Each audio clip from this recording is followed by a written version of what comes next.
Hello, everybody, and welcome to the new episode of LeanTossup CDL Betting Podcast. This is stage 4, week 3, the last time we will ever have to do some sort of weird stage week qualifier because this is the last qualifying week. Period. End of sentence for the CDL 2022. I am joined as always by my co-host Ryan of CDLMetrics. How you doing? And are you happy that this is the last time we're going to talk about online qualifier matches?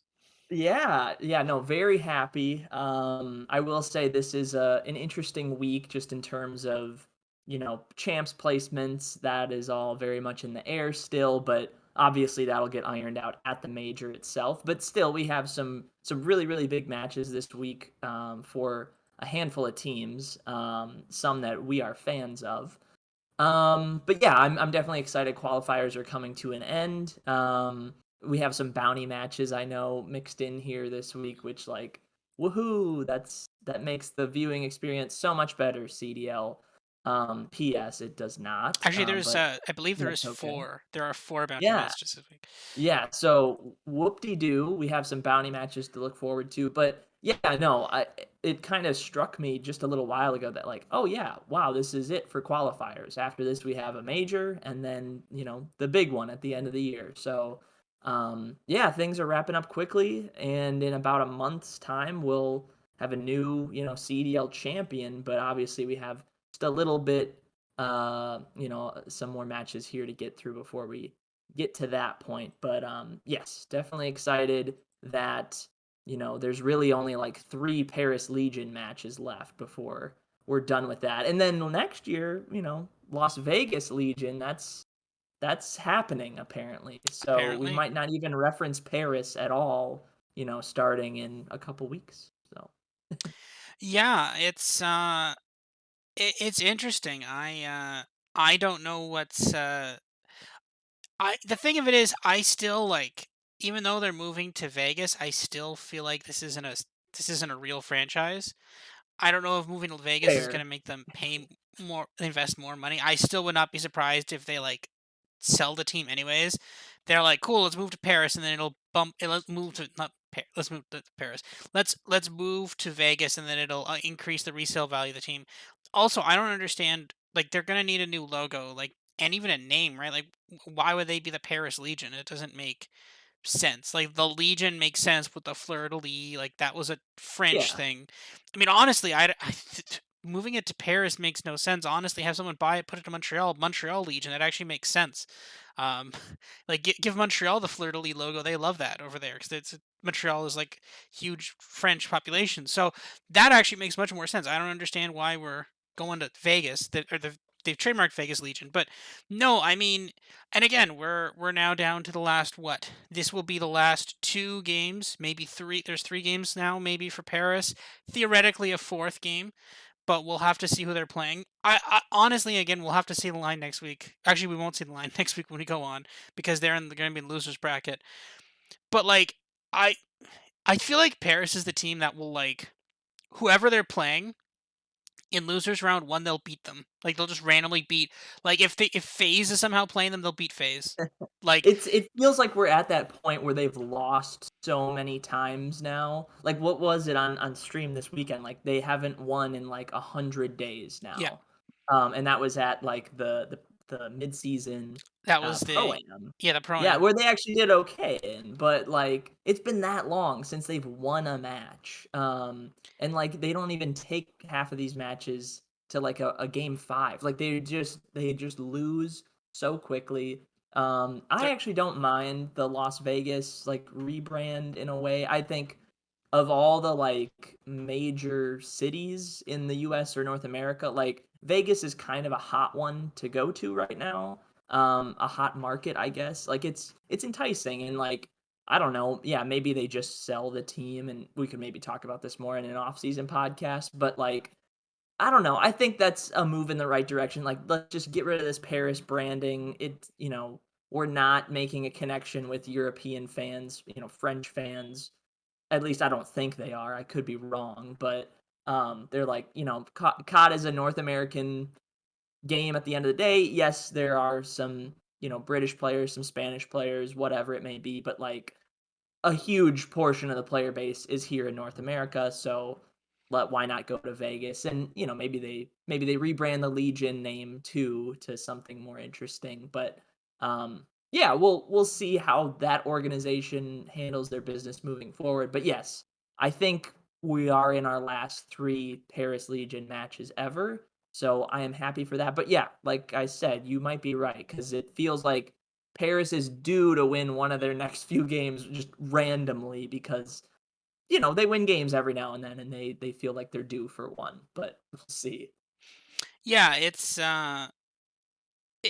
interesting. We're gonna have to we're gonna have to see. I don't know if I don't know what we're how Paris is gonna be, but we'll have to see who they end up playing next week. But anyways, there is some interesting stuff going on here in terms of standings. So let's do a quick recap here of the standings for Major Four. So obviously, subliners are 4-0. Um, London is 3-0. Again, subliners only have one game this week. London has two. So functionally, they're both undefeated at this point. Boston is in third place at 3-1. Thieves sit at 2-1 again. Their loss was to FaZe, I believe. what? I think FaZe beat them Yes, in a FaZe beat them sweep. week one. Yep. FaZe is 2-1. Of course, their loss to LAG. Florida 1-2. They beat Minnesota somehow, and then they lost to Subliners and London, London. Yep. Seattle is 1-2 again. They destroyed Paris, but then they lost to London and New some. York. No, Boston. Boston. Oh no, no, it was New York. It was New Boston and York New and Boston. York. Yeah, New York Yep. and Boston. Minnesota is 1-2. Toronto is 1-2. Again, their only win coming against LAG. LAG is 1-3. Their only win coming against FaZe, weirdly enough. Tech Optic is in 11th place at 1-3. Paris is, of course, 0-3. So the key numbers to watch for, and this is what I'm looking at. Optic has one game, only has one game this week. That's against Toronto. Toronto has two games this week. Thieves have two games this week. London has two games this week. Subliners only has one game this week. That's kind of crucial to watch. Minnesota has two games and Florida has two games. So that kind of ties into the point standings, which I'll recap the point standings super quick. So FaZe are at 280 points. They have locked in champs. They are going to champs. Optic Texas is 235 points. They have also locked in champs. Seattle sitting at 185. They're probably going to make it. I don't think anybody can catch them. They're pretty high up, but it's not a lock yet. London is at 180 points. Again, just five. Again, Seattle gets the extra 5 points for winning the major. So London is right behind them, and they could definitely overtake them as well. Boston is at 160 points in fifth place, with a little bit of distance between them and Toronto, as Toronto is in sixth place with 150 points. Thieves are in seventh place with 140 points, and then Gorillas are in eighth place at 135 points. Rocker is in ninth at 120. Florida is in 10th at 120, and Subliners are in 11th place at 110. And then Paris, of course, is in 12th place with only the two wins. One of them came in the major against Seattle, and I think another one came in a league match against Toronto. And I think that's it. Is that actually it? That is it, I think. Wow, that's For pretty sad. Paris. Yeah, they didn't beat Yeah. anybody else. That's it. That's so Paris money line has been profitable, even if only very marginally. But the thing of it is, and this is what the reason we're going to recap all this is because this week is actually extremely crucial now for every single one of these games. So Toronto with two games, they're playing Boston and Optic. If they lose both of those games and they're sitting at one, they're still holding at 150. Thieves have two games; they're only 10 points behind them. Thieves have Florida. Thieves have Florida and Subliners. If they were to win one of those games, they would tie Toronto. If they were to beat New York, which would really hurt New York going forward for basically for champs, then they would overtake Toronto and they would fall. They would come. They'd have sole possession of sixth. Boston is at 160. They have Toronto and they have who else does Boston have this week? Does Boston only have Just one game? Toronto. Yep. Yeah, Boston only has one game. Okay, so that's important to know. Boston does only have the one game. So they have Toronto. If they win that game, they're into 170. That's probably going to get them clear to champs.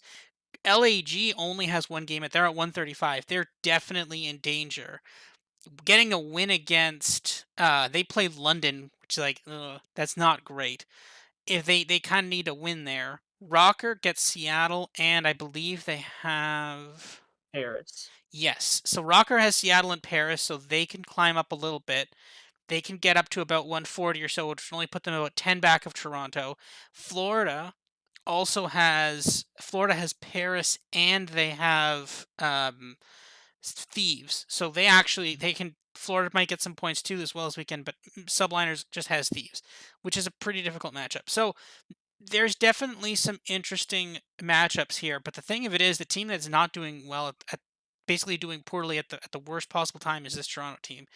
I my model has them going 0-2 this week. I actually have them going 0-2. I think they are going to go 0-2. I've actually bet on them already to go 0-2 basically. I bet against them in money lines in both. I do have it close. I have Boston only slightly favored. I pre-bet that game, but we'll talk about that later. But I think of all the teams, I'm most worried about Toronto, and I kind of think, and again, it's a little too out for this now, but I'm almost wondering if that last spot for champs is going to be between Toronto and Subliners. I think that's a real possibility here because if Thieves move up a little bit, if Thieves tie, if hell even if LAG wins and they're only 5 points back at Toronto, like Toronto's season again, I don't know we don't know how the losers bracket's going to shake out yet. We don't know yet. We'll know more mid-weekend in terms of placing and stuff. But there is a non-zero chance that Toronto only has 3 games left in their season, and like that's Boston Optic, and then the weekend basically. It's basically Boston Optic and then the first round of Major Four, and then that's it. That could be their season. So they're in extreme danger, and I think people are very much underestimating how in trouble Toronto is. What are your thoughts on this? Who do you think is making champs? Do you still feel that like do you feel like how do you feel about the subliners? They needed to basically go undefeated, and they're doing it. What do you think about this? Who you got here? Yeah, it's tricky. I think I'll keep my predictions that I had the last week and say the teams that will miss will be Paris, New York, even though they're red hot, Florida, and LAG, I kind of think are the four. I think maybe Minnesota can sneak back in. But it's, I don't know, this week is really, really interesting when you think about the shuffling around that could happen in the standings. I know you're worried about Toronto, and obviously this stage has not been that good to them. You know, they very well could start in losers bracket at this next major, but it's they still have a little bit of cushion to work with. And if you're Toronto, like, you have 2 spots before you get to the 8 spot. So, if a couple despite your struggles, if a couple other teams underneath you are also struggling at the pace that you are, like, you'll maintain your ground on them. So, it could get really scary, right, if Toronto go lose, end up in losers bracket and again lose, right? If they go 0-3, like, they're in a lot of trouble. Um, but if they can get a win here or there, if they could just, get one of their next 2, that doesn't guarantee that they make winners bracket. They're 2 and 3 at that point. But if you can, split these next 2 and then do something at major 4, I think you're okay. Like I think 2 more wins might get you there if you're ultra. Um and yeah, it's tough, right? Because New York, perfect in the stage so far. They look really good. Um and they've closed the gap on the 9 and the 10 seed, like, very quickly, right? Minnesota and Florida not having the best stage, but those teams both get Paris this week, so you don't wanna call it, a guaranteed win, but that's as close to a guaranteed win as you could get if you're those teams.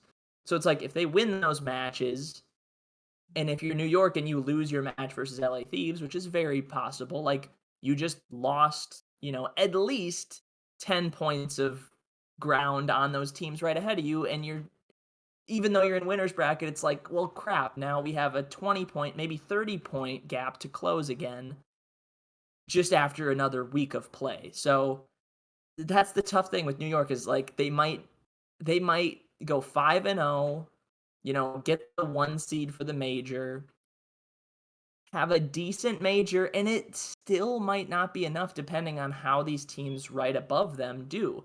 And another wrench that's gotten thrown into this is optic, right? Like, if you were New York you need these teams at the top to dominate, right? You wanted Atlanta to keep winning. Well, they lost randomly to LAG. It's like that didn't help you. Optic all of a sudden aren't winning games, right? Like they lose that reverse sweep to Boston in week one. Like that's a huge game that happened in retrospect. If Optic can just pull out that win, now you're a little closer to Boston. I know Boston's further up the table, but like still, all of this adds up. So good for New York. Like I'm happy that they're pushing this hard.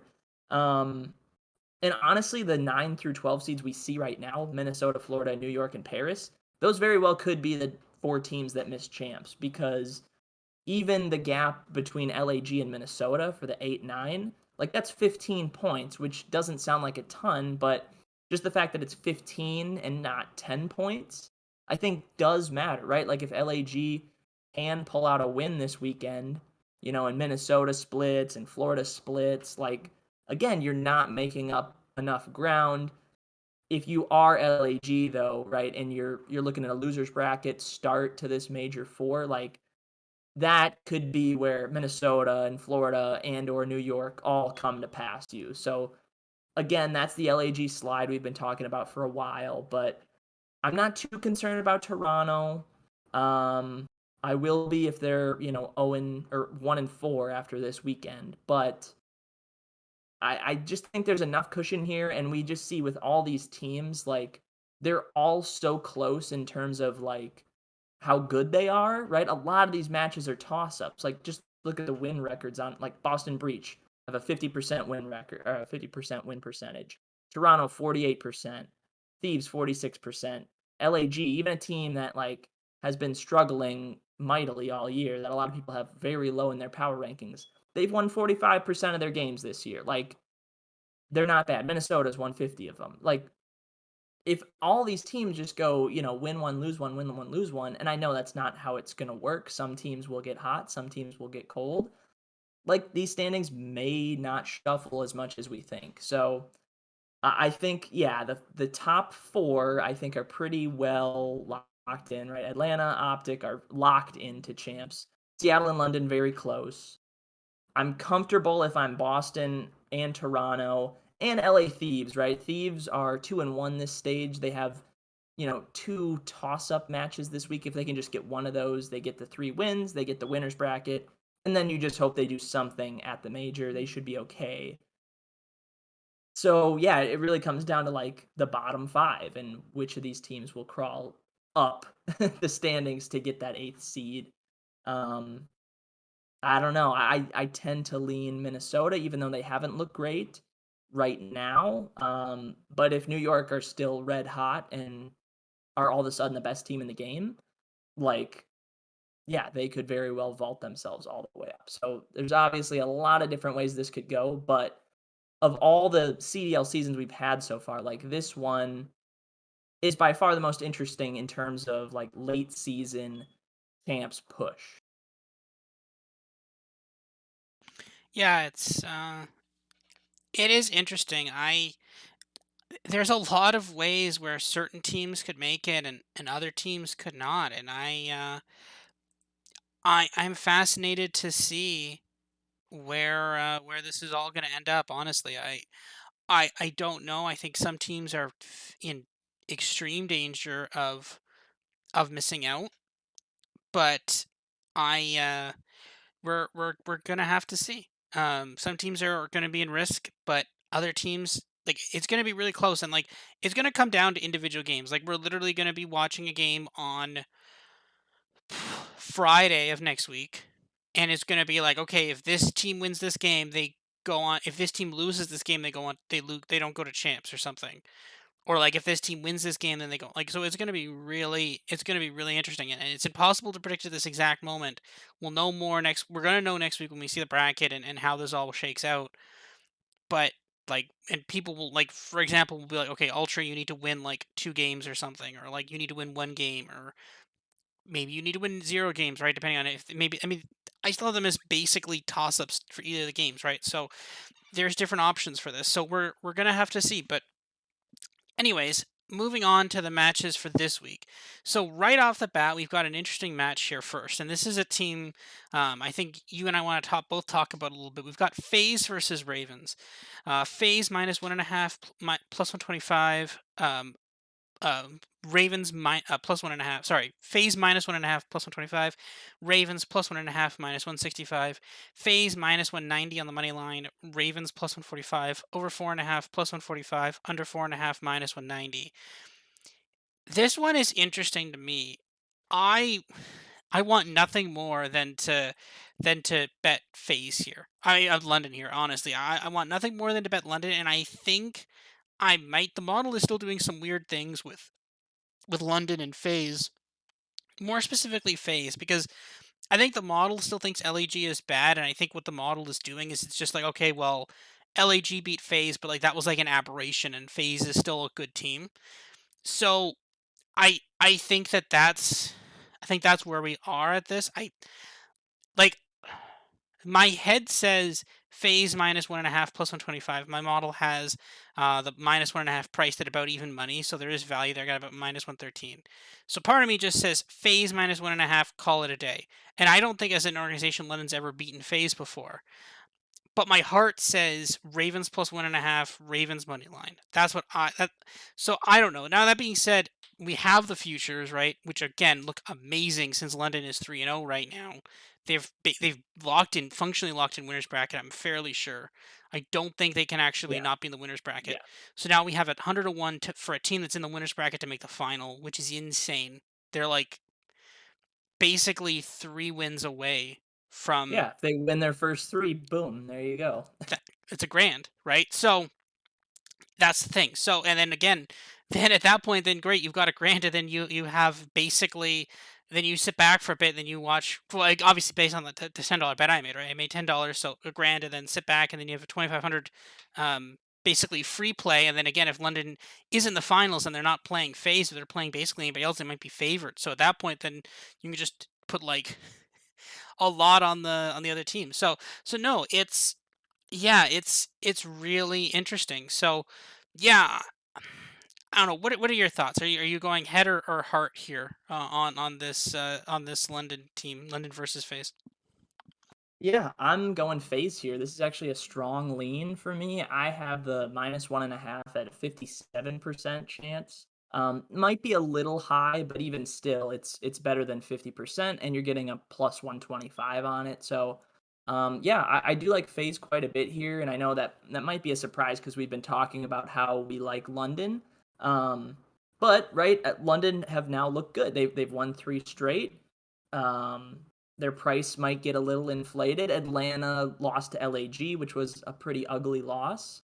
And they still don't look like amazing. Like Atlanta's still the best team in the game. Don't get me wrong, but they're at this weird point in the year where they're not looking dominant, but they're looking like the best team in the game still. New York is red hot, and we'll talk about them in a little bit. But yeah, I got to go with Atlanta here, minus the map and a half. London, I love that they're winning, right? That's amazing for a 100 to 1 ticket. Yeah, they have a winner's bracket spot uh, locked. I'm not 100% sure it's locked up, but it is locked up essentially for Major Four. But you look at London's matches this stage, just a little more in depth, and they're all, they're 3-0. All of their wins are 3-1 victories, right? They haven't even gone to a game 5 against any opponent. First opponent was Toronto. They win both hard points pretty convincingly. They squeak out a search and destroy in around 11. They lose the control. Their next opponent is Minnesota. Same result, right? They win the hard points. They win a round 11 search, game 2. They lose the control. And then their most recent opponent, Florida Mutineers, win the hard points by a lot, get a round 11 win, and you lose the control. So this London team, very consistent. I do worry that those round 11s are not going to go their way. And it's interesting because they're doing this thing that they were doing at the beginning of the year, which is part of the reason why I was buying into them, in Major 1 and whatnot. They were the best team early in the year when it came to first blood percentage in Search and Destroy. But they were kind of middle of the pack when it came to just the number of rounds they were winning in search. So you think about it and go like, okay, if they're getting first bloods, they should be one of the best search teams in the game, but they flounder their opportunities. They're starting to do that again, where it's like to win some of these searches in around 11, like they're getting like 8 of the first bloods and they're, still barely squeaking by. So there's still a disconnect with them in search. I get that they're 3 and 0 in this stage, but it very easily could be 0 and 3. So that part I worry about because if any of those go the other way, now we're talking about, London having to beat a team in a game 5 search, which I don't have a lot of confidence in. Their control woes continue. They really have not been good at that mode since early in the year when we were talking about 2 control maps. And if they got Gavudu, it was good. And if it was Tuscan, it was bad. Now you throw Berlin into the mix. That muddies the waters even more because teams can just auto ban Gavudu on them. Most teams just don't like playing Gavudu control for good reason. So that hurts London quite a bit. So the search concerns me. The fact that they're squeaking by with a lot of these wins, the control very much concerns me. And it's like, okay, you're only banking on hard point, which is an important game mode to be good at, right? You play it at game 1 and game 4, but like eventually that's gonna run out, right? Like you're gonna just not come through every time in hard point. So to me, they're very LA Thieves esque. They're not like as hot and cold as Thieves from a game to game basis, a day to day. Like Thieves are red hot, red cold, or red hot, blue cold, I guess you would say. But London is designed to win the same way. Hard point, right? Break hills and hard point, get those wins, and then squeak out a search, squeak out a control somewhere in there. So I am a little concerned about them. I do think the results are good, right? 3 and 0 is good, but it's not super convincing when you kind of dig into it a little deeper. With that being said, right, I do think Atlanta win this in 4, most likely. Honestly, a sweep wouldn't shock me, right? We just talked about London's, you know, like they need hard point. If they don't get hard point, it could be ugly. And Atlanta FaZe are a very, very, very good hard point team. Their search and destroy is coming around. Through much of the year, FaZe were a middle of the pack search team. They've gotten hot in that recently. The LAG series aside. And control is obviously a big mismatch just because London hasn't been good at that all year on maps other than Gavudu. So if FaZe don't want to play that, which they don't like to play Gavudu, this could be a quick series. So I'll lean with FaZe. I'm happy London are 3 and 0, but yeah, I think FaZe bounced back a little bit after that LAG series we saw. A weird one, those things happen. But yeah, I'll take the tried and true Atlanta FaZe boys for this one. Yeah, that is kind of something that's interesting that my model does agree with, and I kind of like that play. I think there is actually quite, to be honest, I think there's quite a lot of value on phase this week, in this match and in the next match too. Um, that's not. We don't have to talk about that one yet. That's still another bunch of matches down. But yeah, let's move on to the next match, and then we'll do this. One other quick note I'd love to make is that we now actually have spreads back on Bodog, so that's really cool now. So you have like, wow, the spread in game one is phase plus 2.5 points. How is that possible? They're minus 120 to win the map, and they're plus 2.5. Map one hardpoint spread plus 2.5 is minus 115. So Yeah, that does not make a whole lot of sense. w- Also, one thing I didn't mention is right, hardpoint map vetoes. London amazing on Berlin, and that's the one map that yeah, FaZe do not play. They played it against LAG and lost. Like they're not going to play Berlin. If it's any other map, FaZe should be favored. So that is a surprise to me. yeah, that's a good point. That is an interesting point. Yeah, I don't hate the minus 1.5. I actually kind of think. I think there's apparently like a conspiracy theory, and I didn't actually watch the tactical Rob video, or Rab, but he basically said in the thumbnail, it's basically saying that FaZe is throwing matches to stop subliners, because they like There's they no threw to way. well no they threw to LAG, right, and if LAG gets extra points, right? Because like, look at who they were like. Look at who they didn't try against, right? They threw against LAG. They tried to play Berlin against LAG, which actually worked, and they tried to play. Um, well, they tried to play Berlin against Toronto, but they just kind of crushed them. So Yeah, I no, I mean, think FaZe, like LAG, despite their woes, are actually a decent Berlin hardpoint team, and I think FaZe were like, all right, if we're gonna give this test it map out. a shot, like, there's not a better time than not. Like, we're not gonna test it out at the major. Let's test it out in this series. We think we can win anyway. They lost by 9 on that map, so it was very, very close. But like, I wouldn't call that throwing to keep subliners out. Like, I can see why it might look like that, but like FaZe is doing things to improve their own team, right? Or to try to. They're not like, oh, this other team that may or may not make champs, we got to make sure they don't make it because then we're worried that we might lose at champ. It's like, no, they're trying to improve themselves. And, a good way to do that is right now as we lead into the major. So I like conspiracy theories, but I'm not buying that one. It's it would certainly be an interesting it'd be an interesting idea. It'd be interesting. But yeah, I kind of like it phase. I think phase is really undervalued just because they lost to LAG. Next up, a match that no one asked for, but we're here. Florida versus Paris.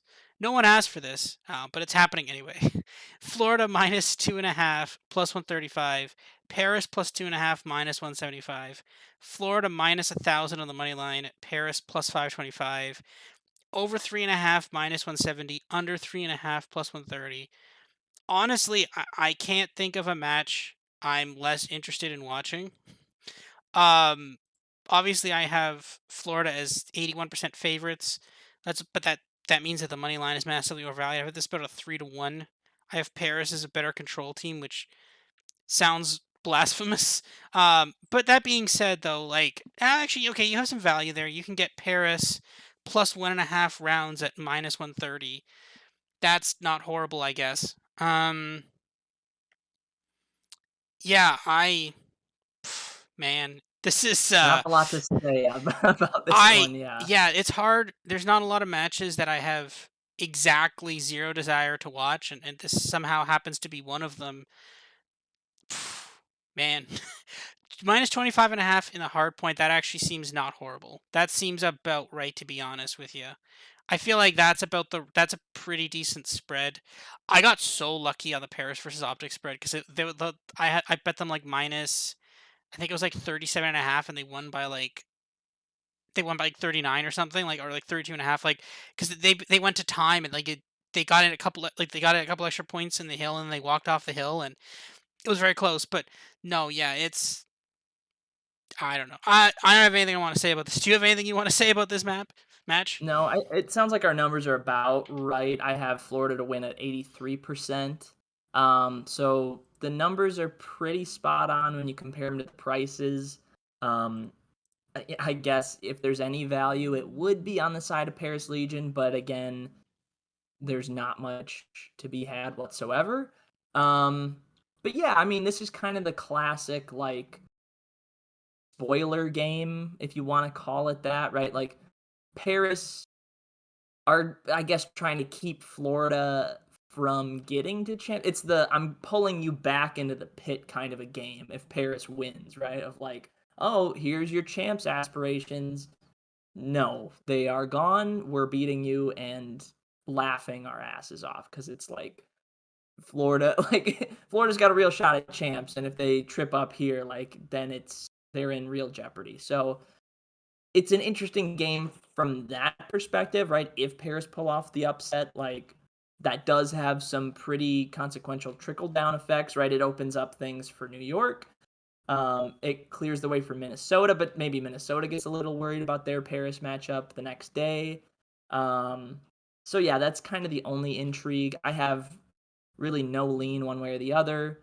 Um, Florida, pretty, solid favorites in hardpoint and in search. And I do have them as really big favorites in the control. I do know Paris's control has looked better.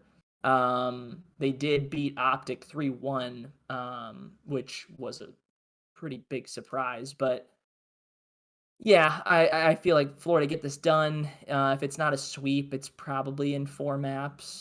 But, right, with Florida, they have this new roster. It hasn't been great. They only beat Minnesota, their other 2 matches they lost. So, yeah, maybe it's more losing for them, or maybe it's just more of a struggle bus for Florida.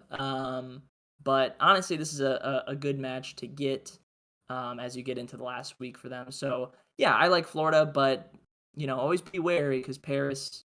This is one of those matches where like they might show up and they maybe could win. I know going into this stage, Paris was looking really really good in scrims. Temp was talking up the team like, "Hey, we're here to play spoiler. We're gonna knock off some teams."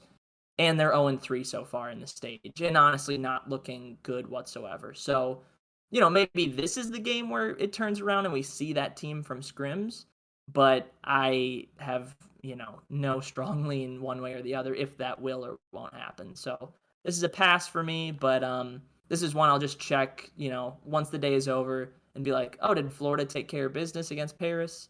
If yes, good for them. If no, like fire off the alarms for the Florida Mutineers because they're in real trouble. What about that? So I just bet so I check on Bet365. The hard point spread is actually Florida minus 35. So you actually get an amazing value here at betting it on Bodog. You're getting a whole 10 points of, and I feel like minus 25 is a great spread to bet there. What about that control spread on Bodog? Paris plus 1.5 minus 130. That's pretty good. Yeah, I don't mind that. Yeah, like I said, their control looked all right. They beat Optic pretty convincingly on Tuscan, which is a map they've looked bad on all year. That was just their second win on But Tuscan Control. then they got 3-0'd So by Thieves though on control though.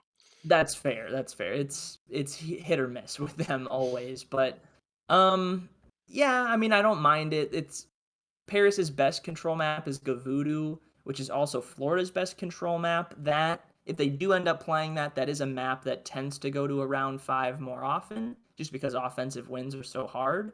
So I don't mind that. You just hope that it's kind of a way to play like over 4.5 rounds in control is just taking Paris minus 130. Kind of hoping that they can at least take their defenses and get to that round 5. So yeah, I don't hate it, and it is their best control map, and this Florida team is new, and maybe it's not so good for them. So yeah, maybe if you want to play anything on this, the Paris control spread is the way to go. And done. I just placed that now. I actually do like that bet. I mean, again, it's just plus 1.5, right? Controls usually go to game fives, right? So nothing too crazy there. Just Florida minus 25.5 for the hard point, and then Paris plus 1.5 for the control. Moving on to the last game on Friday, Seattle versus Minnesota. Seattle minus 1.5 plus 120. Minnesota plus 1.5 minus 155. Seattle minus 170 on the money line. Minnesota plus 131. Over 4.5 plus 155, under 4.5 minus 205. I was actually really surprised by my model having Seattle as a big, sizable favorite here. I've got Seattle as an 86% favorite, which seems really weird. I don't know why they'd be that big of a favorite, considering the fact that they've done literally nothing. They lost to Boston, but the model thinks Boston's a good team. Like my model's really, really low in Minnesota. I kind of think Minnesota actually can win this game, though, but I don't love them plus 130. I think some Seattle money might be coming in. What are your thoughts on this game? Do you like Seattle or do you like Minnesota here? I like neither side. Again, I'll lean to the underdog a little bit, but these prices are pretty spot on. I have Seattle as a 57% favorite.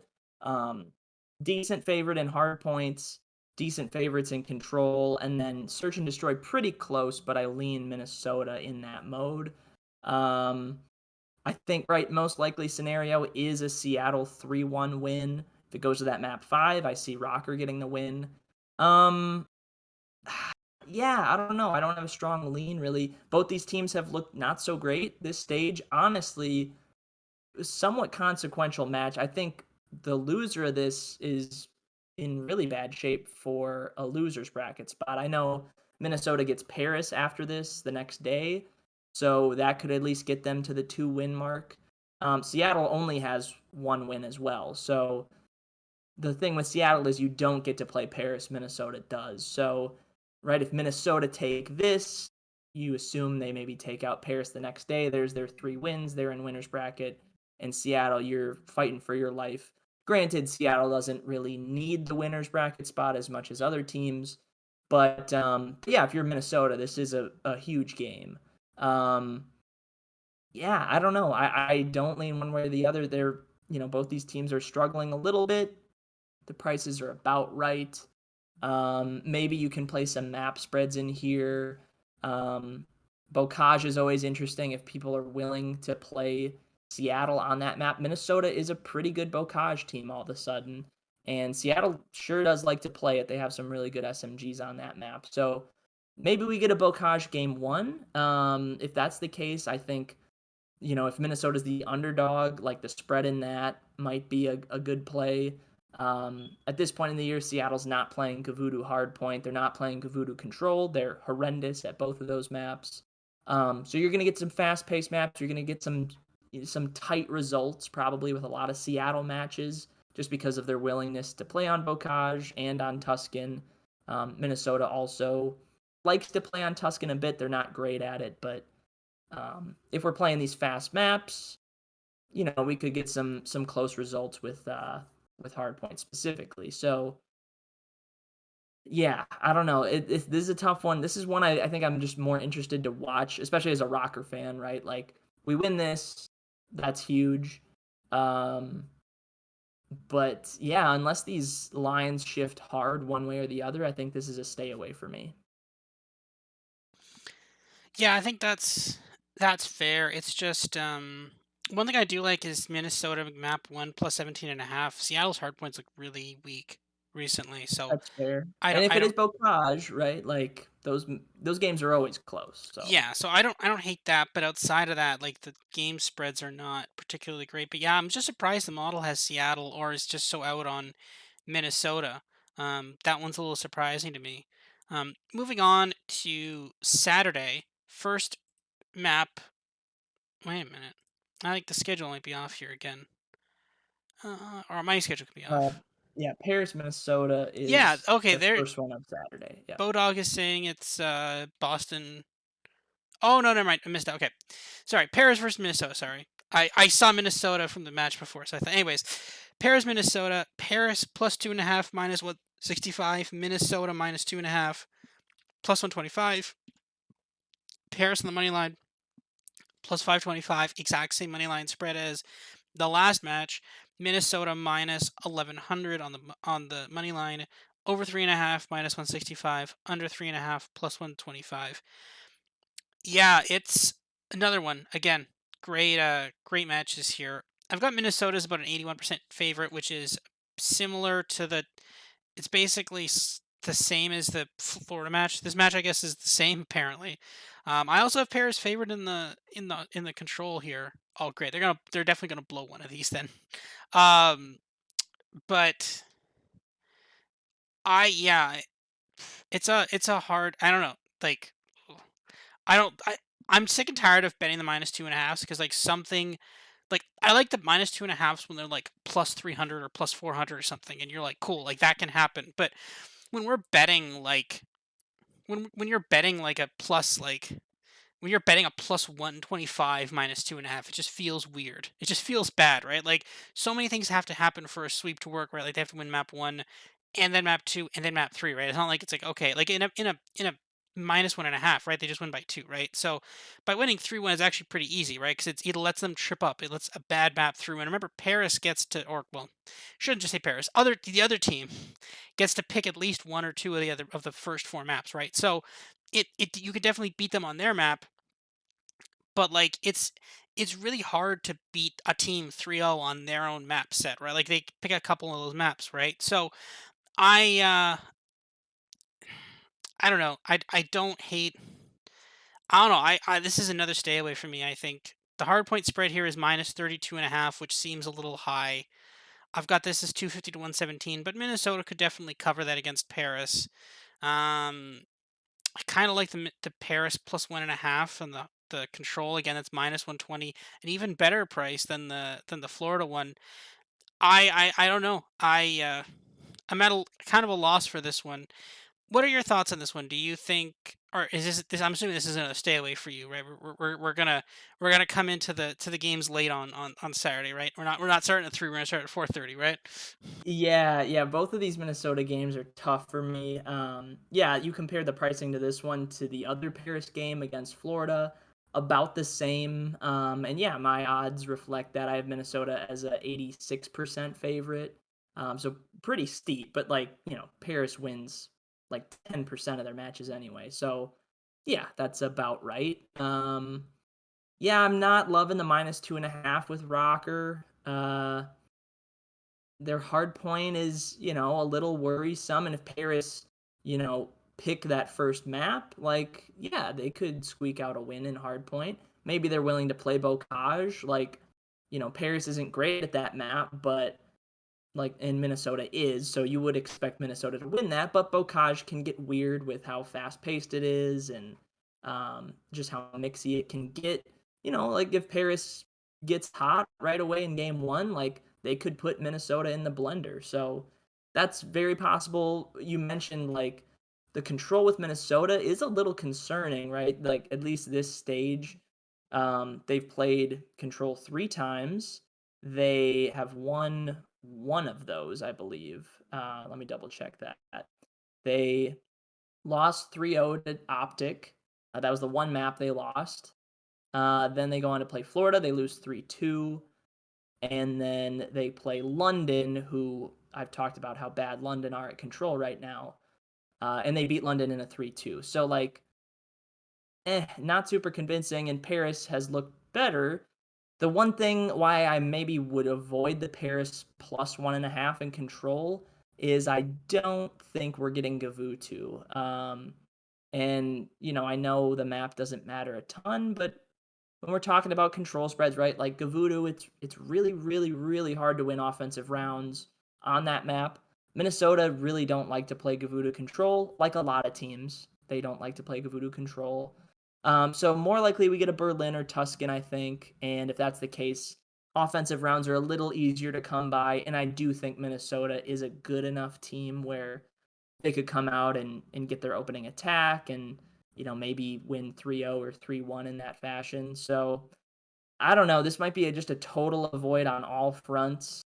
Maybe wait for the map set to come out and then see if maybe that like game one spread is interesting. But from a series level perspective, the money line doesn't interest me on either side. The spread doesn't really interest me on either side.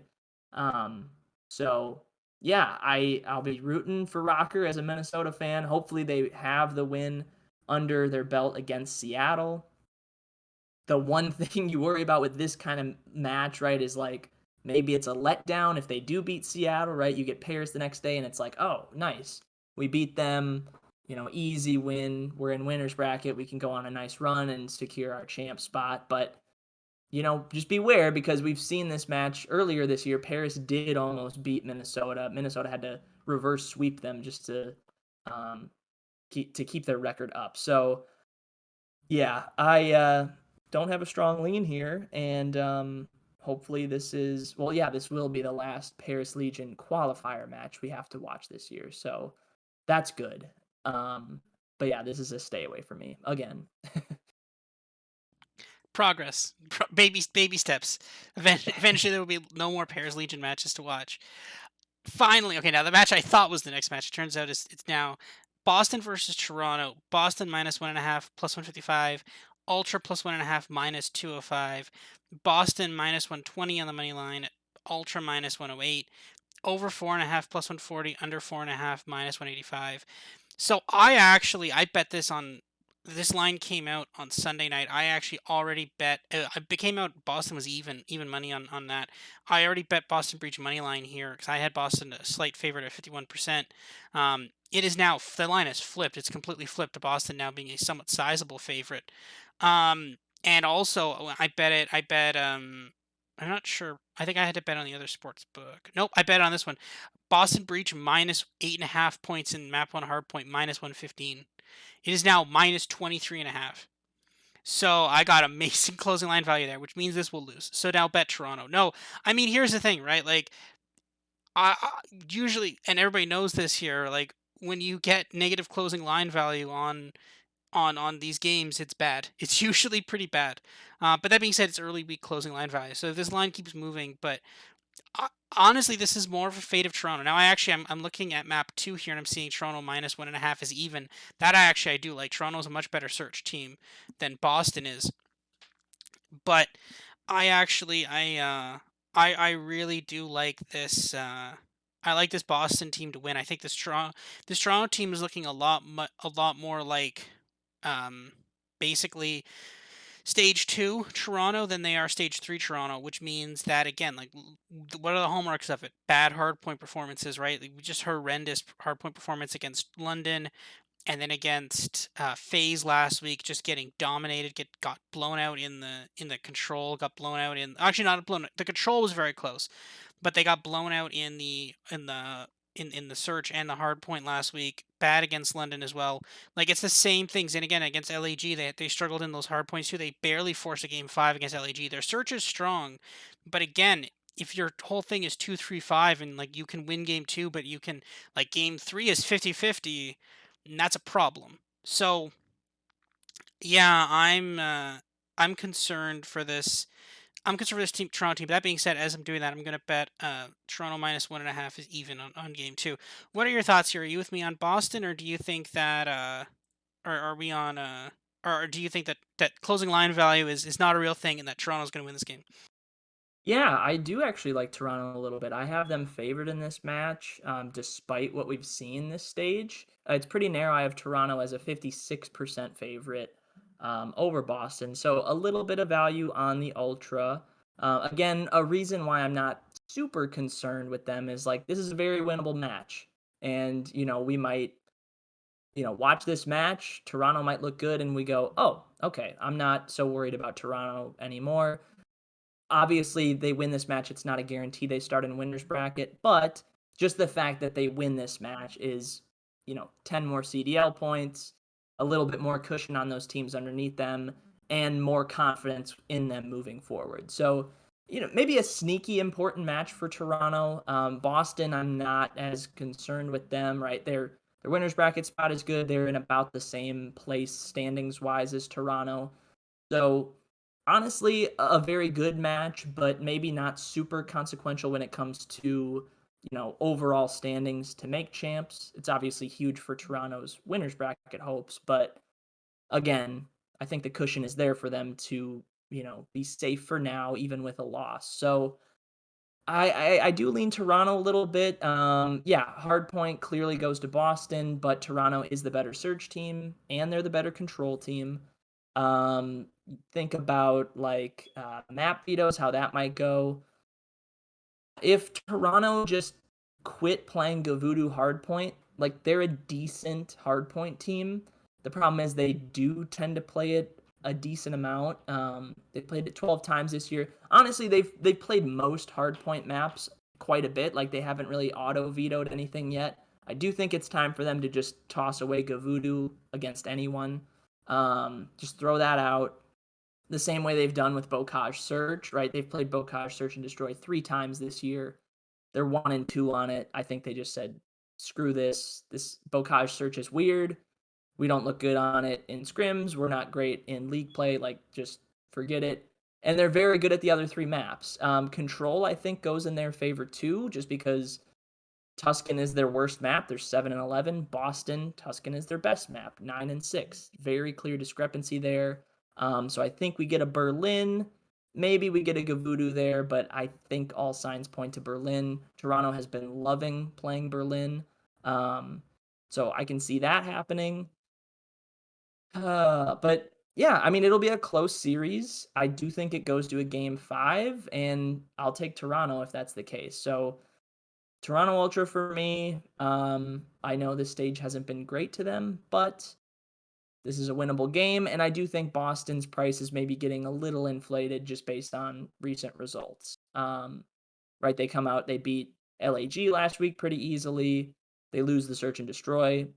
The match before that, they beat Seattle, lose the Search and Destroy pretty convincingly in both. Um, the week before that, they play LA Thieves, get smashed in 3 maps, get crushed in the Search. And then obviously their other win was their first match against Optic where they split the Search and Destroys with that team. So yeah, Boston Search not good. Toronto Search not great as of late, but I just have more faith in them to get it done in that mode. And I do think the vetoes play out just enough in their favor where they could get this win. So slight lean To Toronto? to Toronto. Yes. Yeah. So, all right. So, moving on to the next match, Thieves versus Mutineers. Thieves minus 1.5 plus 105. Florida plus 1.5 minus 135. Thieves minus 220 on the money line. Florida plus 160 over 4.5 plus 155. Under 4.5 minus 205. God, some of these games, this is so bad. Like It's a pretty important one though. it's Like an important game, but it's just like I mean, I get it's important, but like I've got Thieves as an 86% favorite. I actually have Thieves as a bigger favorite against Florida than I do what Minnesota against Paris. Yeah, I have a bigger favorite, which seems insane, but like I have Thieves as a big favorite here. I've got the minus 1.5. What's the minus 2.5 at? Minus 2.5 is 340. Wow, that's actually crazy value on Thieves minus 2.5. That seems like a really high number. Um, yeah, map one hard point minus 25.5. Thieves could take that. Control minus 1.5. Like my model just straight up loves Thieves in this game. What do you have here? I have this as close to a 50-50, which might surprise some people, but I like to think about it like this, right? When we talk about hugely inconsistent teams, these are the two teams that always come up, right? These teams destroy teams or they get destroyed. Like there's no in between. So maybe when they match up, this might go to a game 5 round 11. I'm not going to predict that, but I do lean Florida just because the prices are so drastically in favor of Thieves. Um, it's just, oh, this Florida roster, I'm not convinced that it's the right move. Right? They beat Minnesota. They look good in that series, but otherwise, it's looked a little disjointed. If Thieves are in the middle of their hot streak and they're maintaining it, like this could get ugly. I don't mind if you want it, like if you like Thieves, skip the -1.5, go straight to the -2.5, or if you just want to root for a really fast series, you could take the under 3.5 maps at plus 240. That's nothing. Like I'm never really taking over under map counts, but I don't know, for this series it might make some sense. Um, because yeah, I don't know. These teams are hard to predict week in and week out. Thieves are hotter, obviously, but I don't know. I don't want to just stand here and be like, well, yeah, Thieves have been hotter. They look better than Mutineers right now, and that will stay because as we've seen all year, hot teams get cold, cold teams get hot, and especially with these teams, they go really hot or really cold. So I don't mind if you want to say it's going to be a really fast series, get it wrapped up plus 240. That's not bad. But if you are convinced that like it'll be a fast series and it'll be Thieves, yeah, I don't mind just jumping to the -2.5 rather than the -1.5. So that's all I got to say about this one because this one we don't see it a lot. This might be like the second time we've seen this match all year, but I don't know. I'm just trying to think of other times they've matched up this year, and I can't think of many. So I don't know. It'll be interesting, and it is pretty consequential just in terms of seeding, right? LA Thieves sit at the 7 spot, Florida in the 10 spot. If Florida can get this win and pair it with a Paris victory, like they're making up some ground and they're marching towards that champs. But um, yeah, tough one to call for sure. Yeah, it is. It's an interesting one. I definitely lean Thieves, and again, you can just start playing this basically up and down the board, right? You can be like, you can bet like every spread. You can bet the 3-0. That plus 340 though, that seems really high. It's on bet 365. It's only down to 300. So that's not a horrible place to bet that. I think this D's team is like good but not great, if that makes sense. And like I just don't. There's no like. I think this Florida team is not. they made the wrong choice. I think they needed to move on from Vivid and possibly Dave Patty, but I think they made the complete wrong decisions as to who to move to make that choice. And I suspect that's going to come back to bite them in the future. But um, there's no way to know that right now. I think. I mean, it'll hurt. They'll know in a couple weeks, basically. But like, I don't have faith in this team. I think this team has going to have some problems and just not be a particularly strong team. But again, this team will be blown up at the end of the year, anyways. Like, even if they were to make champs, which I think is unlikely, but even if they were, you're looking at like what two, like, because it's double M, right? So 2-0-2 out, maybe one Yeah, you two out. Like, probably have to play FaZe and then lose, and then yeah, it could very well be a quick exit for them, yeah. but So, yeah, we'll but see. yeah. So moving on to the next match here. This is the prime time Saturday night game. This is really interesting to me because I'm really interested in this game, intrigued by this game. Seattle, and especially this price. Seattle minus plus 1.5. Seattle versus FaZe. Seattle plus 1.5 minus 200. FaZe minus 1.5. Uh, plus 150, which is a really nice price actually. Seattle plus 123 on the money line. FaZe minus 168 on the money line. Over 4.5 plus 145. Under 4.5 minus 190. I love FaZe. And my model loves FaZe in this game. I actually really do like Same. FaZe in this game too. I don't understand why this is. I feel like this is so close because a lot of people keep betting Surge against FaZe. Like they have this reputation as FaZe killers, and I think that's the only reason. But the thing is, again, this is with the concern, right? Because like FaZe Ravens is close too, right? Like there's three lines that I don't completely understand. It's the first one, obviously FaZe Ravens, Seattle FaZe, and then the last one being the next one we'll talk about, which is Gorillas Ravens. They're all weird to me, and I feel like I'm on Seattle. I'm on FaZe all over this one. Honestly, I think FaZe is just a better team, and I think they're a lot better for team. And I think although Surge has beaten them a couple times, like plus 125 is not enough. And I think that minus 1.5 or plus 150 because FaZe did beat Seattle. They actually did carry the They covered the minus 1.5 on them in Major 2, right? Obviously, Major 3 they lost to them twice, but they were on Surge team was on a hot streak. Like the Surge team has suddenly gotten a lot cold after they decided to just destroy Paris. They've now gone ice cold because then um, they lost to subliners and they lost to Boston. Boston. And Yeah. now again, those teams could be better, but yeah, I'm not a fan of this Surge team right now. I think this team has some problems, and I think this is going to be a good opportunity for them to be exposed for that. What are your thoughts on this? Are you with me on phase on this?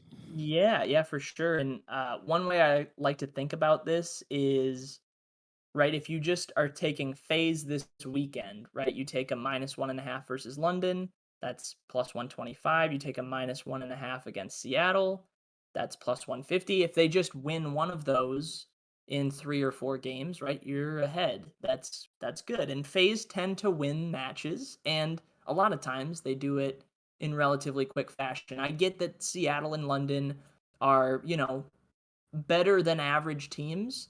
Seattle struggling a little bit, but we have seen what they are capable, of doing. They've beaten FaZe the last couple times they've run into them, and I think that's carrying this number for Seattle, right? Is like we saw them dominate FaZe in the grand final. We saw them beat them in the winners final before that.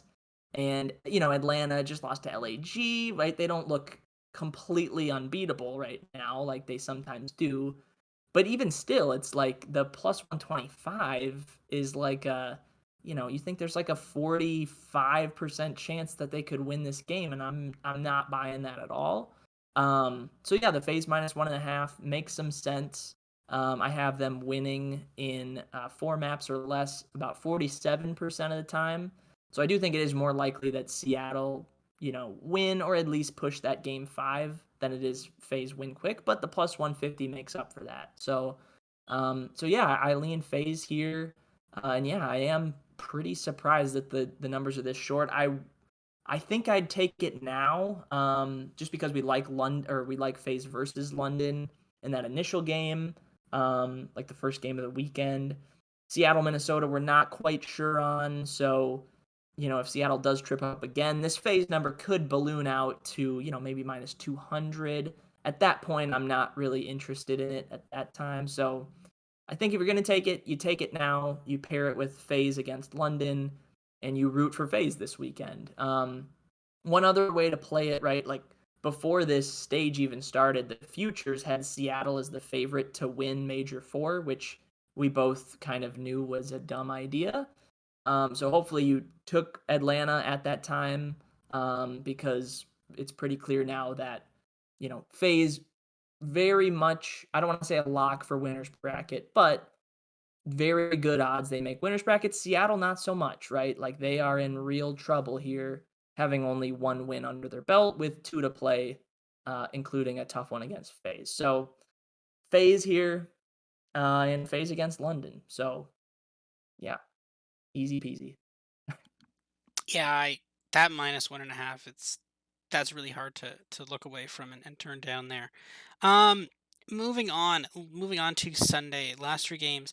LAG versus Ravens, and again, this line is really perplexing to me. It's moved a little bit. LAG +1.5, -120. Ravens -1.5, -110.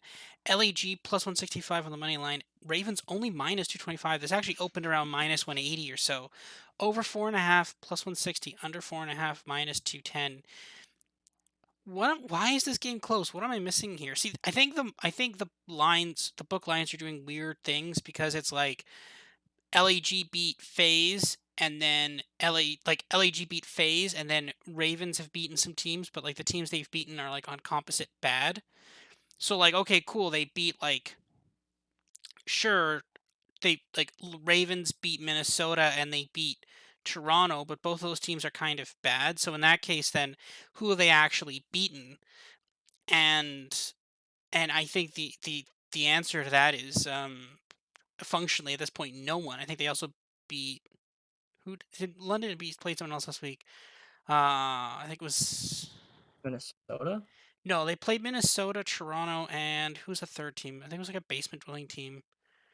Florida. Florida. Florida, yeah, they beat Florida. So no, I think it's just because of that. Because the thing is, it's the books are saying, okay, well, London's beaten some bad teams, so they're not that good. But then I think also because LAG beat FaZe, and FaZe's price can't get too high and out of control. So I mean, it's unfortunate we can't actually bet a future this weekend because I don't have any outrights on any books right now, which is unfortunate because if it did, I'd be betting on FaZe to win the tournament.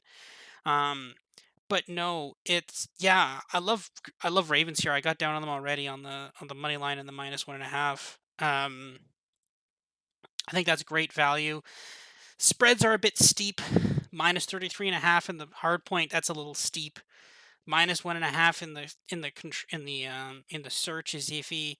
Oh, over 9.5 is not bad for the search. I've got Ravens as a actually I have this about even, but I did bet this already though, so maybe I'm too aggressive. But my model has this as about even, which I was kind of surprised at. But what are your thoughts on this? Do you like what is this LAG team? I can't figure out if this is a good team or a bad team or what this LAG team is. You tell me. Yeah, mediocre at best, I would say. But that doesn't mean they can't make this series scrappy and or win it. I don't want to say they're going to win it. But yeah, my model actually does really like LAG a little bit here.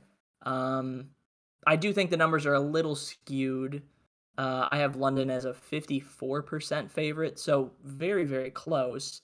You know, if you consider that, London's got the roster they started with this year, like if you only are looking at London from like a stage 1, stage 4 perspective, then London are like a top 3 or 4 team in the league. And if you take LAG's stage 2 or just major 2 out of their season, right, LAG looks like a bottom 3 team. Um, but you just add up the entirety of their seasons and you get, I don't know, like what could be an interesting match. I do have LAG as a better search team. I think it's pretty close, but I just talked about London, how they're just squeaking by in a lot of these search and destroys. If LAG can beat them in that mode, there's the game 2 win. Control for London obviously has been rough. LAG is also horrible at that game mode, so somebody's got to win it, but that'll be close. And then we talk about London, they're at least consistently good at hard points. So London to win this series, right? It's probably got to be win both hard points, and then again maybe weasel a search and destroy, maybe get a control win. I, it's got to be something like that. LAG's path has to be probably 2-3-5. Um, but I think it's pretty possible. I don't know if I have the guts to take LAG. This is their last match of this stage. They're 1-3 so far.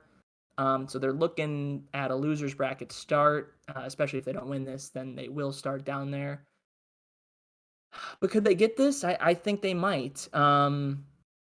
The one thing is like if you're like me and you think there's maybe a little value on LAG, you would have to take it now because we already mentioned the FaZe London game to start the weekend. Like if that goes in FaZe's favor, the price on London falls from, minus 225 to minus 200, maybe a little less, because we won't have an LAG game to watch before this one. So that's where I lean LAG.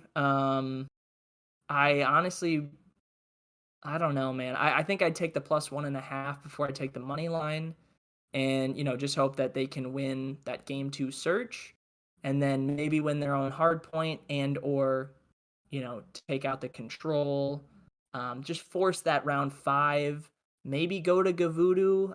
Like LAG is bad at every map, but Gavudu's their best one.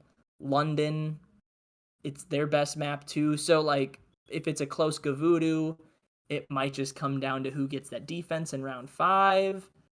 If it's LAG, I know it's a lot of ifs, but like I'm just trying to make the case here for a pretty steep underdog. So that's kind of how it goes for LAG. I know it's hard to take them now because they're ice cold. London's won their last three. I get all that, but like I don't know. I maybe a slight fade on London this week after a pretty hot start to their stage. So that's all I'll say. I don't think I have the guts to take it, but I lean Gorillas. Yeah, that's a good point, honestly. I tend to agree. I think the model agrees, but I don't know. I think this is really going to depend on on what LEG what London does against FaZe, right? Because again, due to the way the games have played out, everybody London's played has like immediately died. So we don't actually know. And again, LEG did beat FaZe, so we have no idea like how good any of these teams actually are. So this is one of the ones where I'd maybe wait a little bit and bet LAG because like this line is already moved from I think it was like minus 180 now to minus 225. It could get up to I mean you could definitely see LAG at plus 200, maybe even getting a plus 100 on the plus 1.5.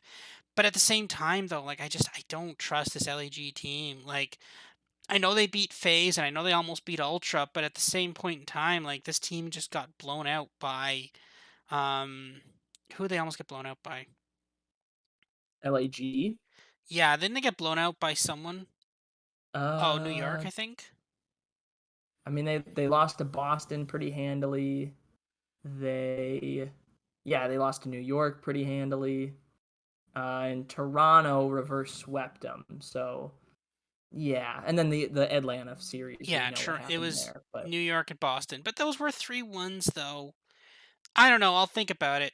It might be a game time decision for me, but yeah, I don't know. I have London bets. I can pull them though. We'll have to see, but maybe I might find myself pulling them and like it is a bit of a like I have this 50-50, right? The value play is on LAG.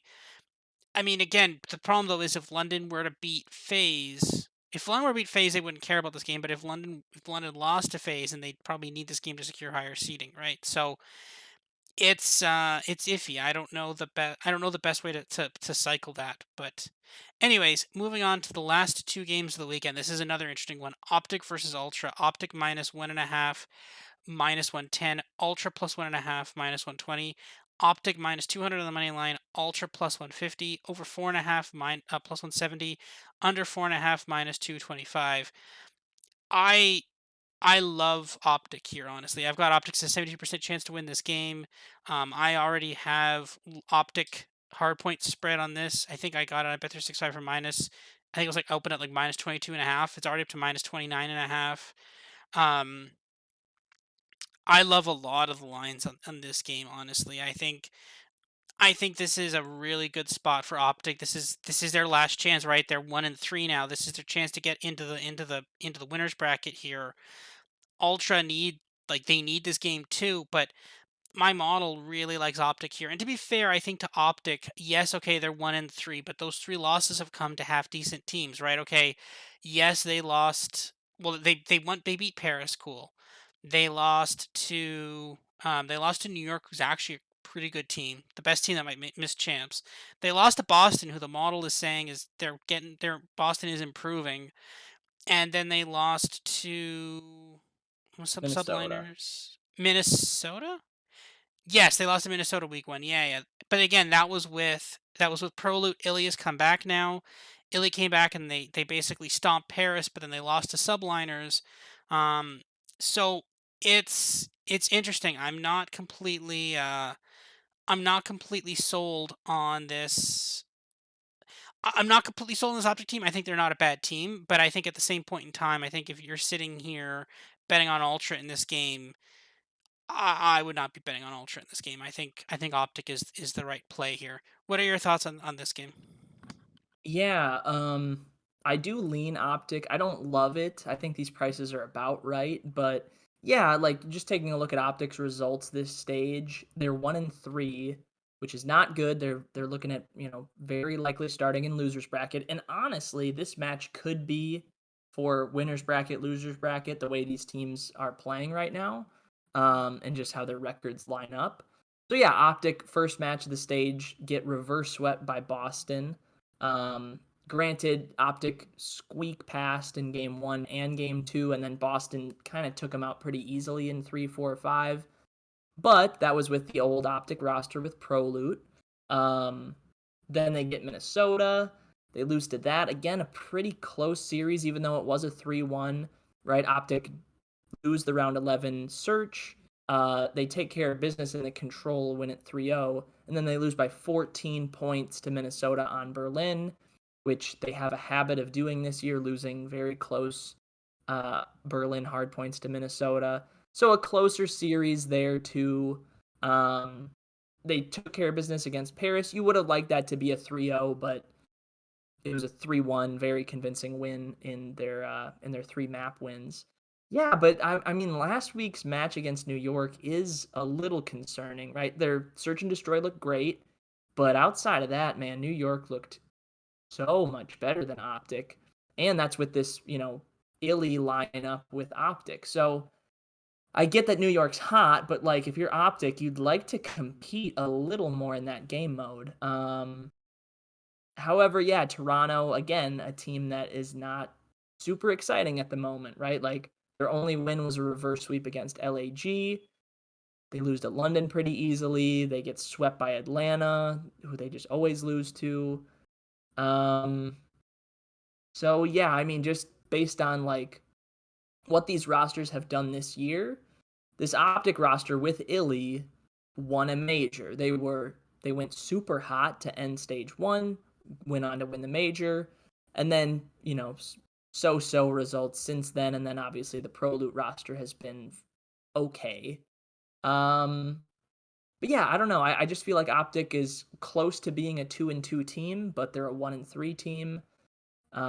You're kind of still buying low on them at that point. I know it is minus 200 on the money line, but like, um, I don't know. I do think it could be a buy low situation.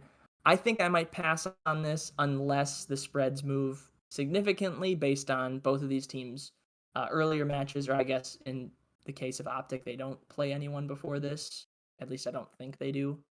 No, it's just Toronto this week for them. So we'll see how Toronto does in their first match. Maybe that moves the spreads a little bit here or there. If it does, there might be a play, but yeah, for now, maybe see if you can find any interesting map spreads. Um, or if you just want to, take Optic, buy the bounce back. I don't mind it. So I'll lean with you on Optic, but I don't know. I'm still a little worried about them. Yeah, I mean we'll have to see, right? Because I think Optic could go on a potentially deeper tournament run, but we're gonna have to see how they do in this game and how they do. That being said, though, next week when we get futures, though, like watch out, you could be sitting on like Optic could be at like 5, 6 to 1, depending, because they would be lower. Like if they're 2 and 3, right? Like they don't have a great seed if they're playing someone like FaZe or Subliners round one or something. They could have a lower, like we'll have to see what the numbers say. I'm gonna be intrigued to see what the numbers actually say for optics. So we'll have to see what they say next week. But that's an intriguing betting possibility. But I kind of think they're getting back to form. I think New York is actually just a good team. I think they got a bit unlucky with Pro Loot week one. Subliners is actually a good team, and then now they're kind of, their record won't show it, but they're actually a contender for Major Four. Last match of the weekend here: Thieves versus Subliners. Thieves plus 1.5 minus 115. Subliners minus 1.5 minus 115. Thieves plus 175 on the money line. Subliners minus 230. Over 4.5 plus 165. Under 4.5 minus 220. I've got Subliners about an 80% favorite to win this game, which is about, it's a bit higher than the money line itself, but I don't hate I got the minus 1.5. I actually have the minus 1.5 price at about even money, which is, I mean, it's minus 115, so that's functionally what it is. Um, One thing I will say is that the map one hardpoint spread is Thieves plus 30. So like you're giving me Thieves 30 points in a hardpoint. That seems a bit extreme. That honestly to me is a bit nuts, I must say. That seems like a definite overreaction, I'd have to say. So I don't hate that at all. I don't hate betting Thieves plus 30.5 in the hard point and going from there. I think the Subliners team is good at hard point, but I don't think they're 30-point favorites against Thieves better in the hard point. What are your thoughts on it? Are you with me on, like, I think you could pick it. I think the Subliners are the better team, but I think you could pick and choose your value place here. What do you think? Yeah, I have this as close to a 50-50. So I do see value in the Thieves here. And yeah, like you mentioned with that hard point spread, that could be really intriguing. I do think they're going to play on some maps where blowout potential exists.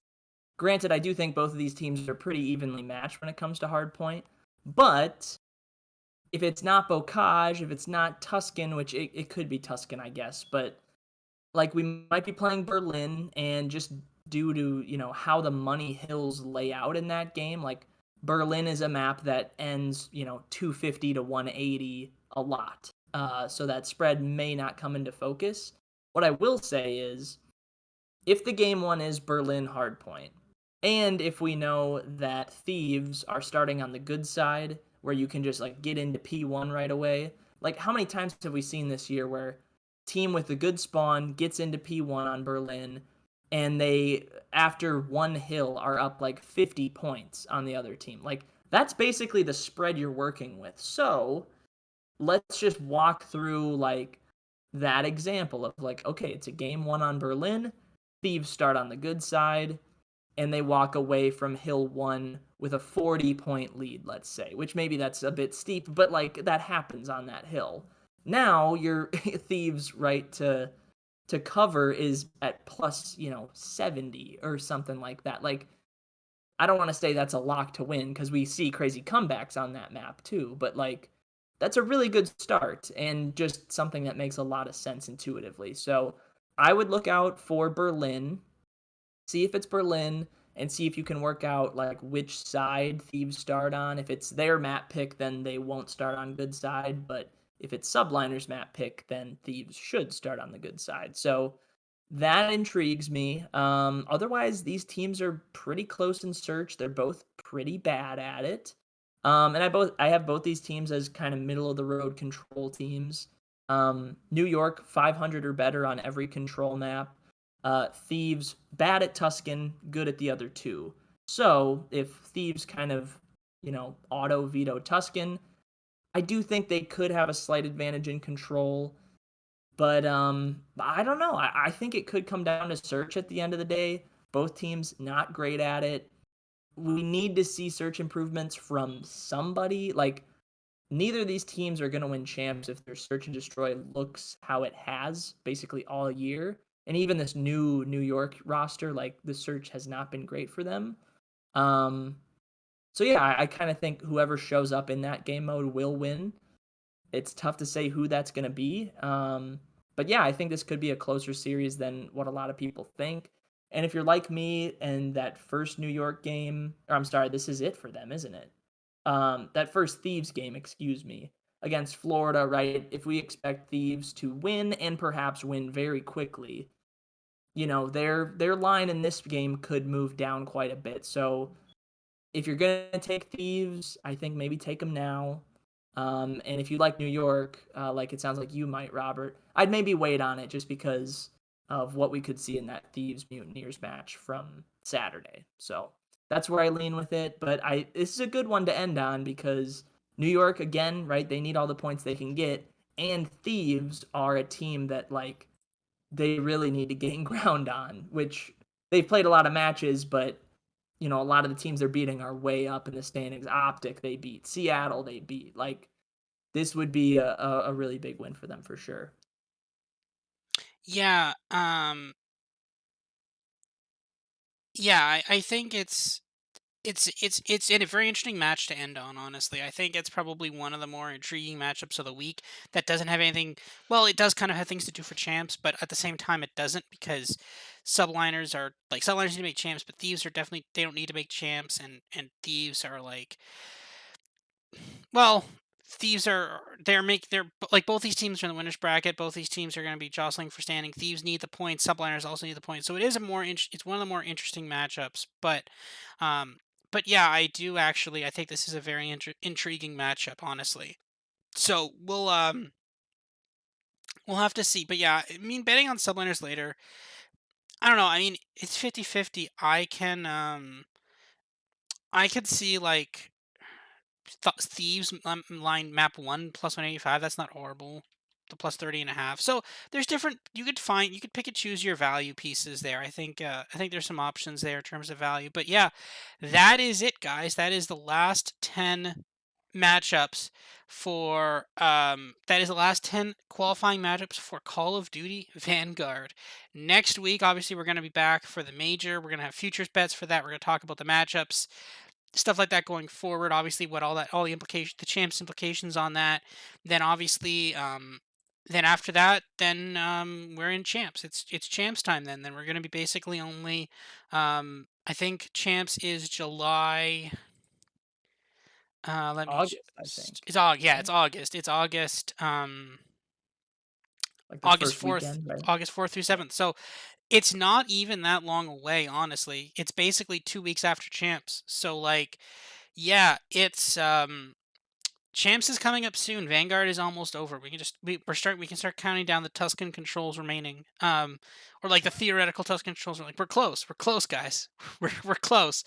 Um, but yeah, no, it's going to be interesting and Champs is very close. I mean, we're recording this on Tuesday night, obviously. On Thursday of this week, which is only 2 days away, we will only be 4 weeks away. Actually, 1, 2, 3, 4. Yeah, basically on Thursday we're only 4 weeks away from Champs Thursday. Like that's how close we are. We got 2 weeks of COD left.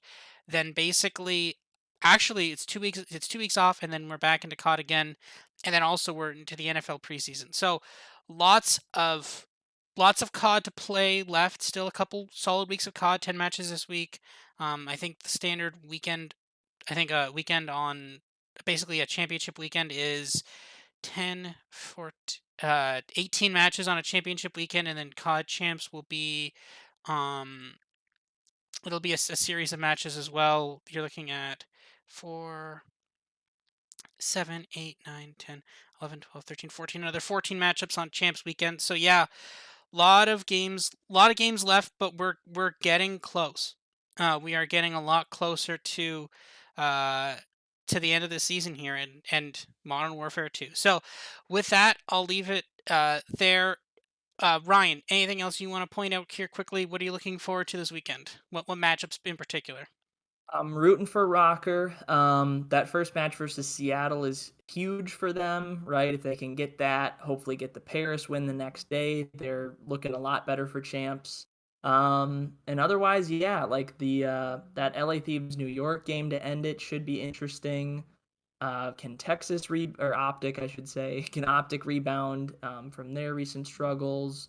There's a lot of storylines going into this last week, and yeah, I'm excited. The major's obviously going to be crazy. The seeds are going to be way out of whack.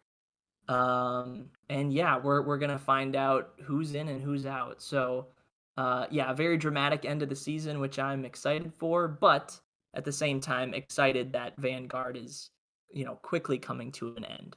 So, Yes, obviously, the least amount of Vanguard games is always better, and I mean, obviously in the off season they have throwback tournaments. Would not be surprised if we never see a Van. I don't think we're gonna see a Vanguard throwback tournament. We're gonna see Black Ops 4. Obviously, we might even see Cold War tournaments, but we are definitely not seeing a Vanguard throwback. Uh, well, with that, thank you everybody for tuning in. Again, only two more episodes of this podcast for this season. Obviously, we might do something in the postseason talking about roster moves. And some stuff like that we'll have to see. But yeah, thank you everybody for tuning in. Only two more episodes for us, and then yeah, the new year. All right, see you guys. See you next week. Thank you, everybody.